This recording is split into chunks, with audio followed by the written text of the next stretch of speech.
Thank you and good afternoon to all of you. The Vice President and I welcome you to our press conference, and I would like to begin by thanking Governor Stournaras for his kind hospitality and express our special gratitude to his staff for the excellent organisation of today's meeting of the Governing Council. The Governing Council today decided to keep the three key ECB interest rates unchanged.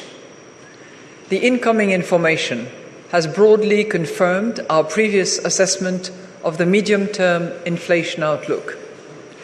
Inflation is still expected to stay too high for too long, and domestic price pressures remain strong. At the same time, inflation dropped markedly in September, including due to strong base effects, and most measures of underlying inflation have continued to ease. Our past interest rate increases continue to be transmitted forcefully into financing conditions. This is increasingly dampening demand and thereby helps push down inflation. We are determined to ensure that inflation returns to our 2% medium-term target in a timely manner. Based on our current assessment, we consider that the key ECB interest rates are at levels that, maintained for a sufficiently long duration, will make a substantial contribution to this goal. Our future decisions will ensure that our policy rates will be set at sufficiently restrictive levels for as long as necessary. We will continue to follow a data-dependent approach to determining the appropriate level and duration of restriction. In particular, our interest rate decisions will be based on our assessment of the inflation outlook in light of the incoming economic and financial data, the dynamics of underlying inflation, and the strength of monetary policy transmission. The decisions taken today are set out in a press release available on our website. I will now outline in more detail how we see the economy and inflation developing, and will then explain our assessment of financial and monetary conditions. The euro area economy remains weak. Recent information suggests that manufacturing output has continued to fall. Subdued foreign demand and tighter financing conditions are increasingly weighing on investment and consumer spending. The services sector is also weakening further. This is mainly because weaker industrial activity is spilling over to other sectors, the impetus from reopening effects is fading, and the impact of higher interest rates is broadening. The economy is likely to remain weak for the remainder of this year. But as inflation falls further, household real incomes recover, and the demand for euro area exports picks up, the economy should strengthen over the coming years. Economic activity has so far been supported by the strength of the labour market. The unemployment rate stood at a historical low of 6.4% in August.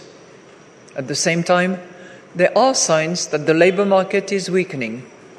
Fewer new jobs are being created, including in services, consistent with the cooling economy gradually feeding through to employment. As the energy crisis fades, governments should continue to roll back the related support measures. This is essential to avoid driving up medium-term inflationary pressures, which would otherwise call for even tighter monetary policy. Fiscal policies should be designed to make our economy more productive and to gradually bring down high public debt. Structural reforms and investments to enhance the euro area's supply capacity, which would be supported by the full implementation of the Next Generation EU programme, can help reduce price pressures in the medium term while supporting the green and digital transition. To that end, the reform of the EU's economic governance framework should be concluded before the end of this year, and progress towards capital market union and the completion of banking union should be accelerated. Turning to inflation. Inflation dropped to 4.3% in September, almost a full percentage point lower than its August level. In the near term, it is likely to come down further as the sharp price increases in energy and food recorded in autumn 2022 will drop out of the yearly rates. September's decline was broad-based. Food price inflation slowed again, although it remains high by historical standards. In annual terms, energy prices fell by 4.6%, but most recently have risen again and become less predictable in view of the new geopolitical tensions. Inflation, excluding energy and food, dropped to 4.5% in September from 5.3% in August. This fall was supported by improving supply conditions, the pass-through of previous declines in energy prices, and the impact of tighter monetary policy on demand and corporate pricing power. Goods and services inflation rates fell substantially to 4.1% and 4.7% respectively, with services inflation also being pulled down by pronounced base effects. Price pressures in tourism and travel appear to be moderating. Most measures of underlying inflation continue to decline. At the same time, domestic price pressures are still strong, reflecting also the growing importance of rising wages. Measures of longer-term inflation expectations mostly stand around 2%. Nonetheless, some indicators remain elevated and need to be monitored closely. Let's turn to the risk assessment. The risks to economic growth remain tilted to the downside. Growth could be lower if effects of monetary policy turn out stronger than expected. A weaker world economy would also weigh on growth. Russia's unjustified war against Ukraine and the tragic conflict triggered by the terrorist attacks on Israel are key sources of geopolitical risk. This may result in firms and households becoming less confident and more uncertain about the future and dampen growth further. Conversely, growth could be higher than expected if the still resilient labour market and rising real incomes mean that people and businesses become more confident and spend more, or the world economy grows more strongly than expected. Upside risks to inflation could come from higher energy and food costs. The heightened geopolitical tensions could drive up energy prices in the near term, while making the medium-term outlook more uncertain. Extreme weather and the unfolding climate crisis more broadly could push food prices up by more than expected. A lasting rise in inflation expectations above our target or higher than anticipated increases in wages or profit margins could also drive inflation higher, including over the medium term. By contrast, weaker demand, for example, owing to a stronger transmission of monetary policy or a worsening of the economic environment in the rest of the world amid greater geopolitical risks, would ease price pressures, especially over the medium term. Looking at the financial and monetary conditions now. Longer-term interest rates have risen markedly since our last meeting, reflecting strong increases in other major economies. Our monetary policy continues to transmit strongly into broader financing conditions. Funding has become more expensive for banks, and interest rates for business loans and mortgages rose again in August to 5% and 3.9% respectively.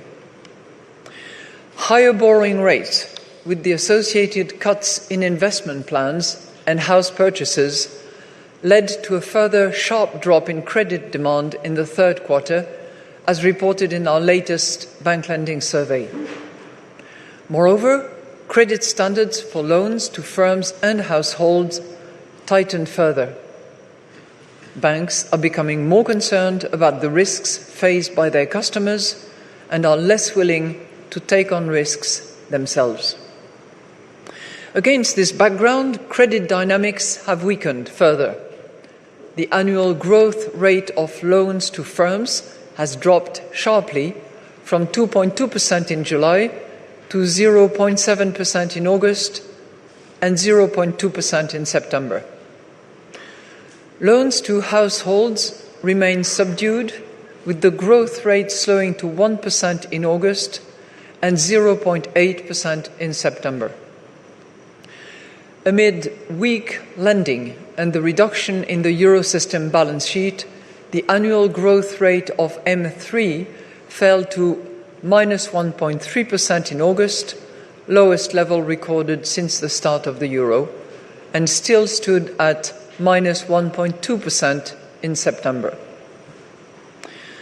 So, in conclusion, the Governing Council today decided to keep the three key ECB interest rates unchanged.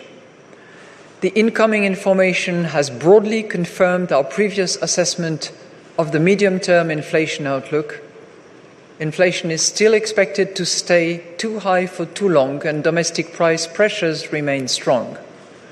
At the same time, inflation dropped markedly in September, including due to strong base effects, and most measures of underlying inflation have continued to ease. Our past interest rate increases continue to be transmitted forcefully into financing conditions. This is increasingly dampening demand and thereby helps push down inflation. We are determined to ensure that inflation returns to our 2% medium-term targets in a timely manner. Based on our current assessment, we consider that rates are at levels that, maintained for a sufficiently long duration, will make a substantial contribution to the timely return of inflation to our target. Our future decisions will ensure that the key ECB rates will be set at sufficiently restrictive levels for as long as necessary to ensure such a timely return. We will continue to follow a data-dependent approach to determining the appropriate level and duration of restriction.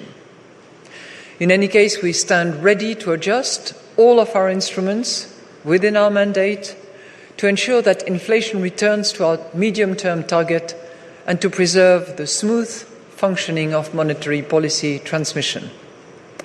We are now ready to take your questions. Thank you, President Lagarde.